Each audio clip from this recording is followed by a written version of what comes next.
6절부터 11절까지의 이 그리스도 찬송 시, 이것은 빌립보서 하면은 여기가 가장 먼저 생각나는 사람들이 많을 정도로 어떤 그 그리스도에 대한 참 심오하고도 독특한 이해를 이제 보여주는 시인데요. 그 앞에 1절에서부터 5절까지 해서 빌립보 교인들에게 어떤 그 권면의 말씀을 주는데, 그 5절의 핵심이 결국은 뭔가 하면은 이 마음을 품으십시오. 곧 그리스도 예수의 마음이기도 합니다. 그러면서 이제 그리스도에 대한 깊은 고백을 시의 형태로 말한 것입니다. 사실 6절에서 11절은 이건 이제 신약 성경을 연구하는 학자들이 시라고 하는 건 지금 이렇게 새로 나온 번역에는 다 시처럼 이렇게 운을 맞춰서 줄을 해서 한 것으로 다 드러나지만, 그건 다 동의를 하는데, 이것이 사도 바울이 만들어낸 시냐, 아니면은 그 모든 교회가 이미 바울 사도 전에서부터 이제 부르던 하나의 그 찬송가나 시를 바울 사도가 여기서 이제 사용한 것이냐, 또 사도 바울이 이걸 이제 지어낸 시라고 하면은 이 빌립보서 여기를 쓰기 위해서 이때 처음으로 이제 생각해낸 시인가, 아니면은 평소에 이건 다른 형태를 갖고 있다가 여기에다 인용한 거냐, 이런 이야기들을 학자들이 연구를 많이 하는 것 같지만, 그게 사실 우리한테 별로 중요한 얘기는 아닙니다. 근데 여러분 안에 이 마음을 품으십시오. 그것은 곧 그리스도 예수의 마음이기도 합니다. 하면서 그리스도 예수의 모습을 보여주시면서 그것을 우리의 하나의 본으로 나타낸 걸 우리가 볼 수 있죠. 그러니까 사실은 이게 바울 사도는 그리스도 예수께서 하신 말씀, 또 그리스도께서 어떤 보여주신 본을 인용하는 경우가 별로 없습니다. 사실은 예수님은 우리의 그리스도로서, 우리의 주로서, 우리가 경배하고 섬길 분, 우리의 또 구주가 되신 분으로서 많이 이야기를 하지. 여러분들 오늘날 교회를 보게 되면 그렇지 않습니까? 한참 여기다 예수님께서 하신 말, 예수님께서 친히 하신 말씀이다. 예수님께서 이렇게 하셨으니 우리도 이렇게 합시다. 하는 얘기가 사도와의 편지를 보게 되면 거진 없습니다. 예수께서 이렇게 말씀하셨으니까 이렇게 하자. 예수님께서 그때 5,000명을 먹이실 때 이렇게 했으니까 우리가 가서 이런 교훈을 받고 이렇게 합시다 하는 것이 이상하리 많지 바울 사도의 편지에는 나타나지가 않아요. 그래서 아주 그런 관찰을 극단적으로 몰고 간 사람은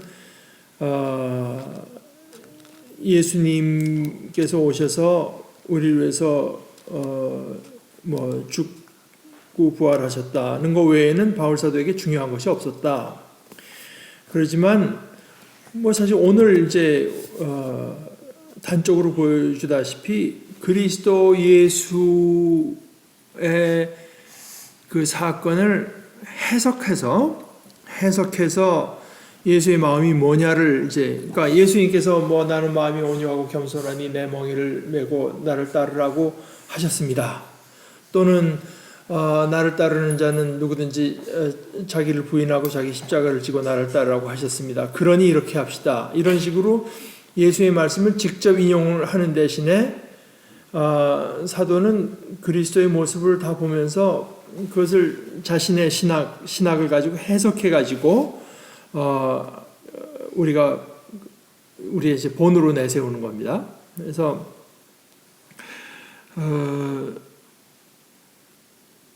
여기 오늘 1절, 2절, 3절, 4절까지를 보게 되면은 사실은 이게 빌립보 교회 안에 뭔가가 지금 일치되지 못하는 게 있어서 이것이 빌립보서에서 말하고자 하는 중요한 내용 중에 하나다 하는 걸 금방 알 수 있는데요. 그리스도 예수 안에서 여러분이 격려를 받은 것이 있지 않습니까? 또 사랑을 받아서 거기서 무슨 위로를 받은 것이 있으시고 성령께서 이루어주신 교제, 또는 동정심, 자비 이런 것들이 다 있으시지 않습니까? 그렇다고 하면은 그것이 여러분에게도 어떤 식으로 나타나야 되는데 어떤 식으로 나타나야 되는가 하면은 한 마음 한 뜻이 되어야 됩니다. 여러분은 같은 생각을 품고 같은 사랑을 가지고 뜻을 합하여 한 마음이 되어서 내 기쁨이 넘치게 해 주십시오. 여기에서도 뭐 자꾸 이제 어떤 그 부정적인 말, 비판하는 말을 쓰는 것이 아니라 그렇게 하시면은 제 기쁨이 넘치겠습니다. 상당히 이제 같은 표현이라고 해도 굉장히 긍정적인 표현을 하는 거죠. 내 기쁨이 넘치게 해주십시오. 그러면서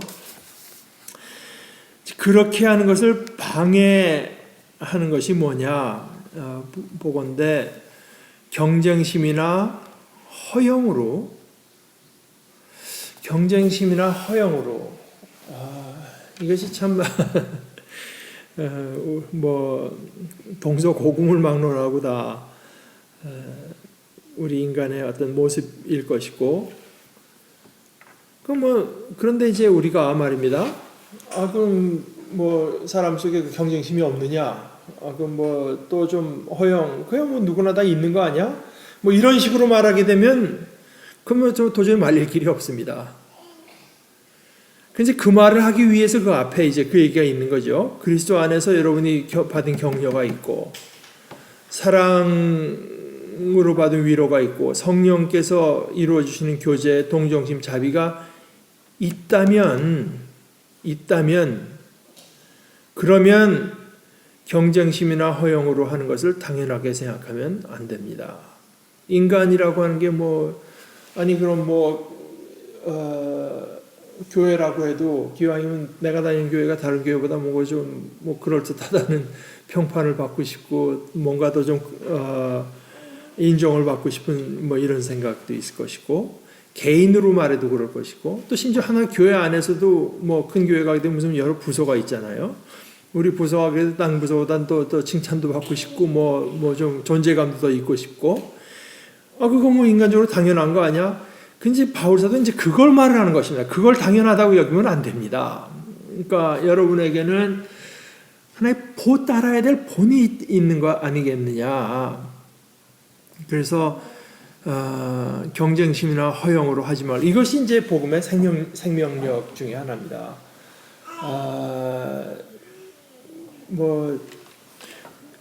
별 생각 없이 그죠? 사람이 이렇게 사는 게 그러면서 그것을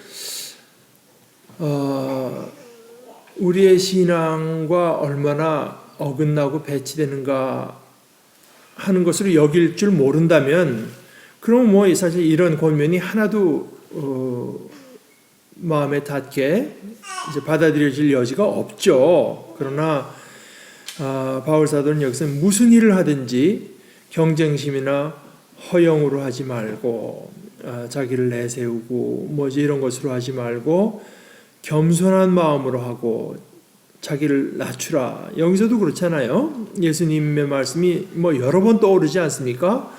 세상 나라 사람들은 지위가 높으면 다 자기가 쥐락펴락 하는 걸 당연하게 여기지만 너희 중에는 그렇지 아니하니 너희 중에 누구든지 으뜸이 되고자 하는 자는 섬겨야 된다.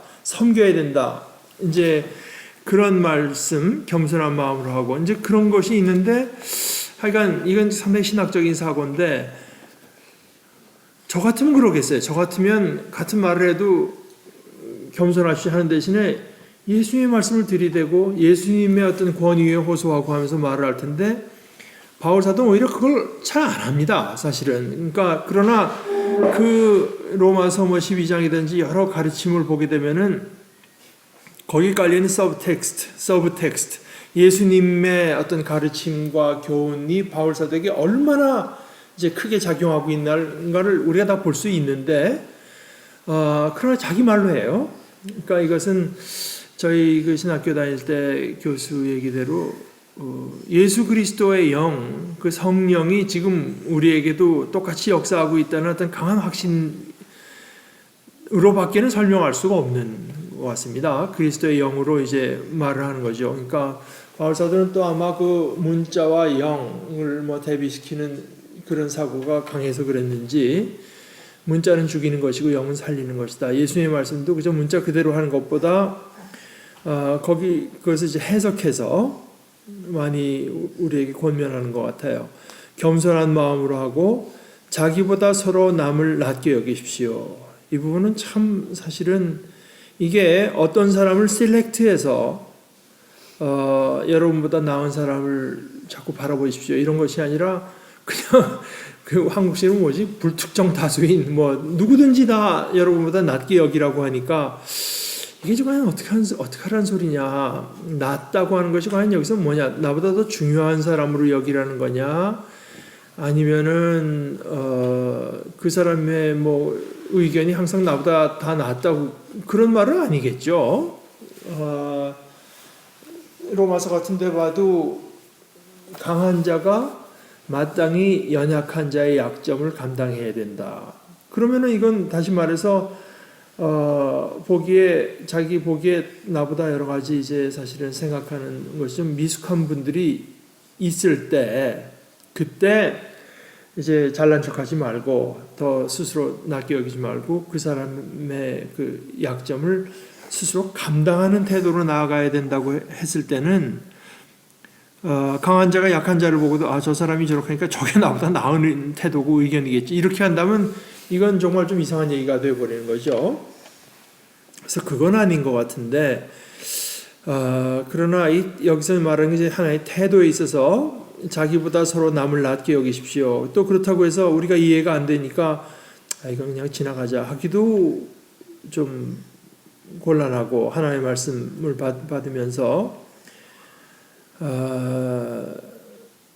그런데 이제 저는 사실 이제 그렇습니다. 저 같은 경우에는 실제로 이게 믿음의 훈련이 게을러지고 그저 해이해질 때는 내가 잘난 것 같은 생각이 자꾸 들기도 하지만, 그러나 제 정신을 차려서 이렇게 보게 되면 뭐 그런 생각은 종종 들어요. 저는 사실 어떤 뭐 사람마다 다 다르겠지만 저는 상당히 좋은 환경에서 자라났다고 뭐 예수 믿는 가정에서 태어나고 또 제가 지금까지 배도 이제 제 본으로 삼고 본받고 싶은 신앙의 지도자도 만나서 여태까지도 또 이제 그런 분들이 옆에 계시고, 또 가서 또 미국에 가서도 뭐 신학 공부를 하면서 여러 가지 것을 배울 기회도 있었고, 뭐 교회를 섬기면서는 또 하나님의 말씀, 또 하나님께서 이루시는 일들을 더 많이 체험하고 볼 수 있는 것이 있었는데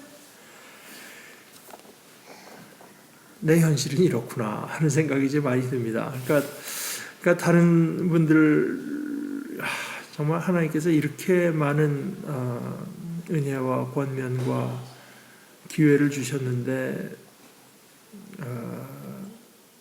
지금 내 모양이 이게 뭐냐, 그런 생각이 들면서는 뭐 다른 사람들의 단점이 조금 눈에 띄어도 그래도 나보다야 낫겠지, 뭐 이제 그런 생각이 이제 종종 드는 겁니다. 나만큼 어떤 기회를 저분에게 주어졌으면 뭐 나 같지는 않을 거 아니냐. 근데 사실 여기서 뭐 서로 남을 낮게 여기라고 하는 말에 있어서 뭐 그렇게 하여간 그 구체적인 말씀을 안 주기 때문에 뭔지는 알 수 없지만, 그러나 어찌됐건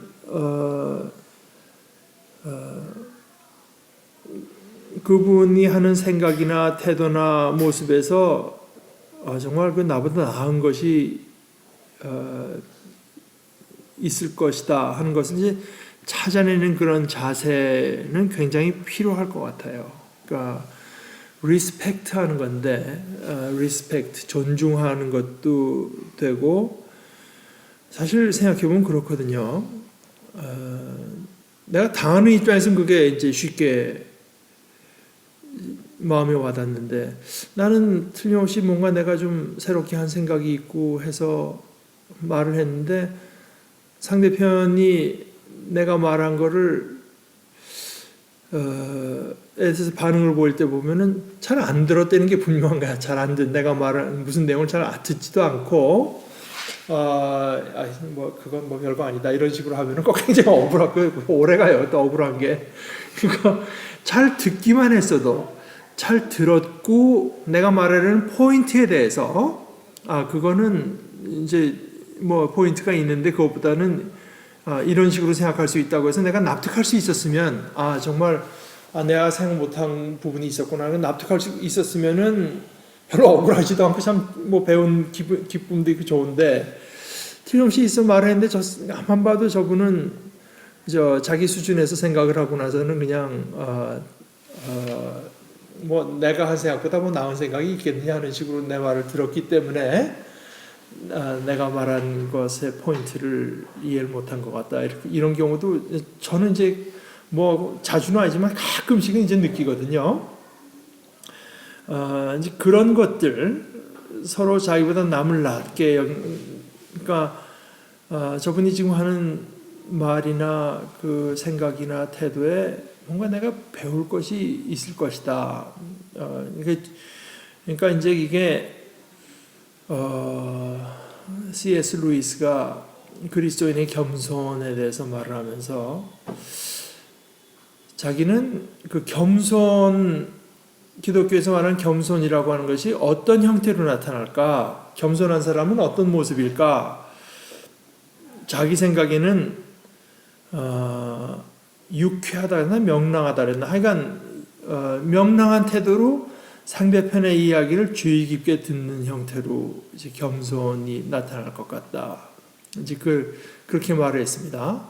그냥 우울해가지고 상대편에게 마음에 부담감을 주고 이제 그런 게 아니고 상냥하고 유쾌하면서 그렇다고 또 상대편이 말하는 걸 경박하게 gang 넘어가는 게 아니라 다른 사람이 말하는 건 굉장히 attentive하게 carefully 이제 듣는 것이 그것이 사실 성경에서 겸손하다고 할 때 어떤 인간상이 아닌가 이제 그랬는데 저도 많이 공감이 가는 얘기입니다.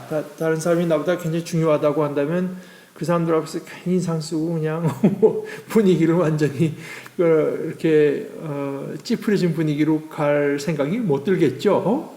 그 다음에 또 겸손하다고 한다면 상대편이 하는 말을 그저 그래 뭐 듣는 척하면서 그냥 묻어가는 이런 식의 태도에는 겸손은 없다고 봐야 되죠. 사실은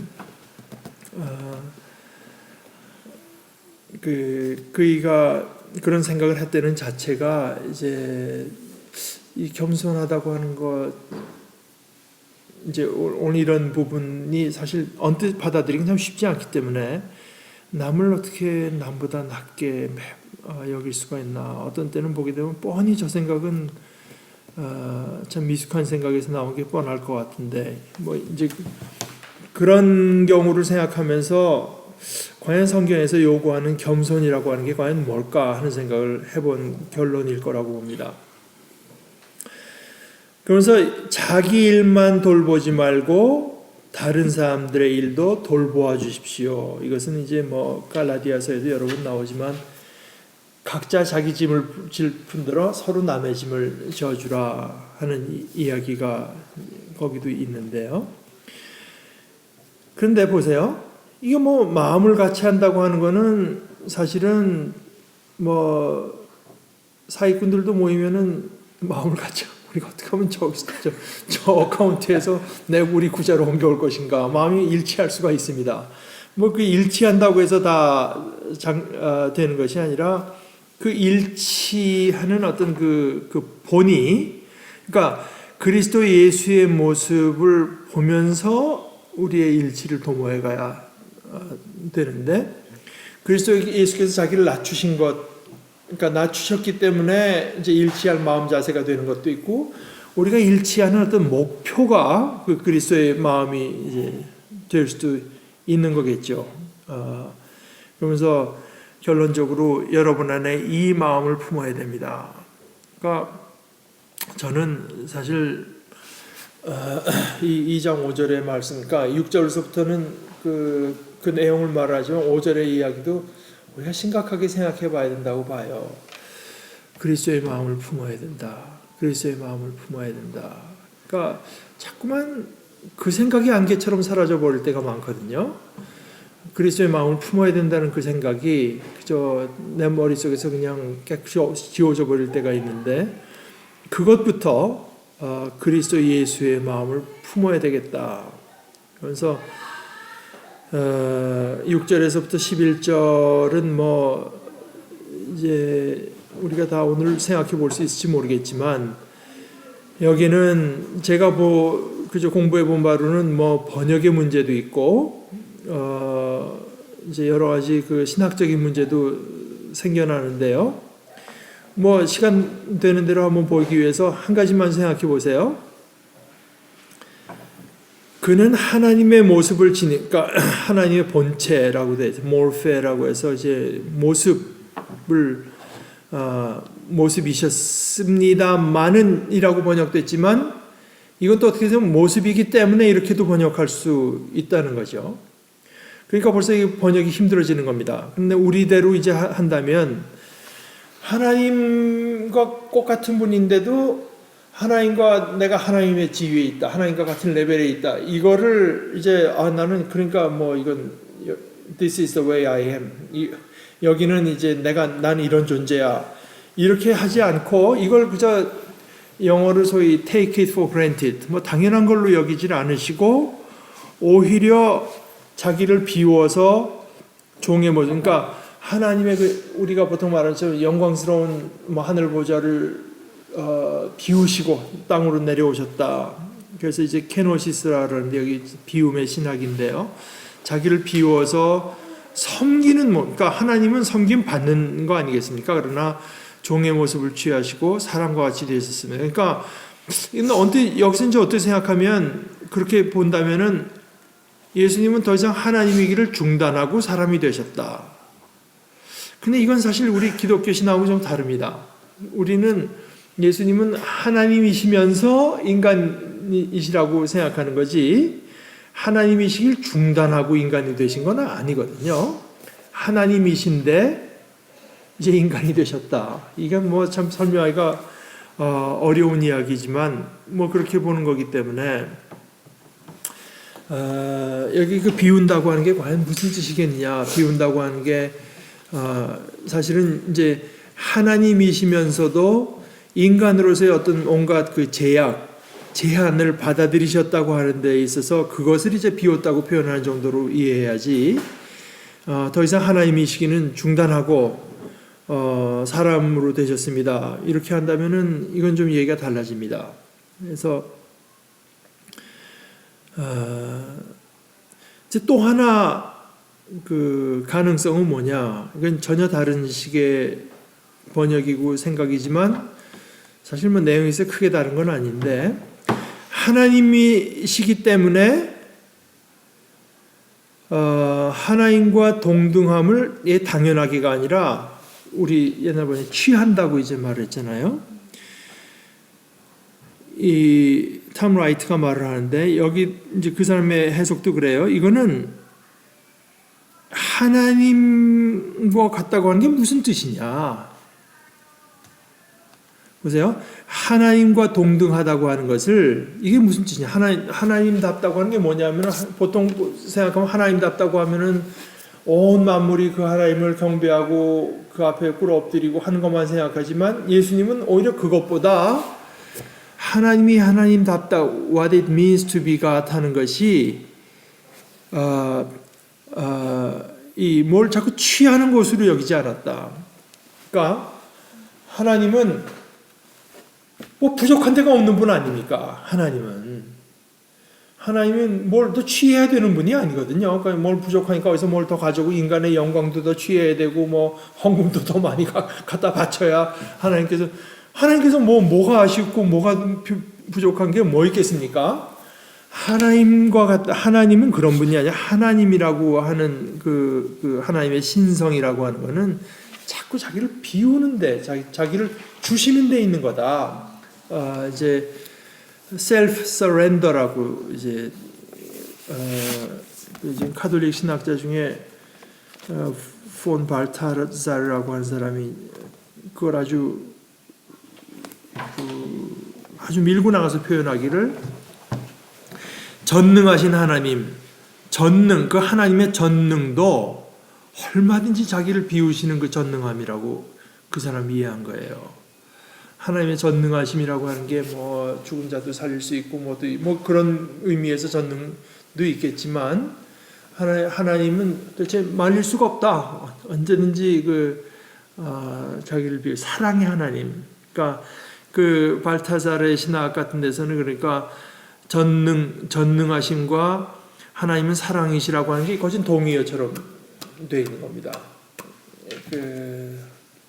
우리가 그건 하여간 다음 주에 조금 더 생각해 보도록 하죠. 그러니까 그러니까 저는 그 말에 상당히 공감이 가는 것이 예를 들어서 뭐에게 아버지도 있고 뭐 어머니도 있고 하다고 해도 이런 식입니다. 말하자면 아버지라고 하는 게 뭐냐? 아버지는 벌써 딱 들어오면 자식들이 그냥 껌뻑 죽고 그죠? 아버지의 말이면 다 순종하고 뭐 아버지 그런 식으로 아버지를 이해할 수도 있겠고.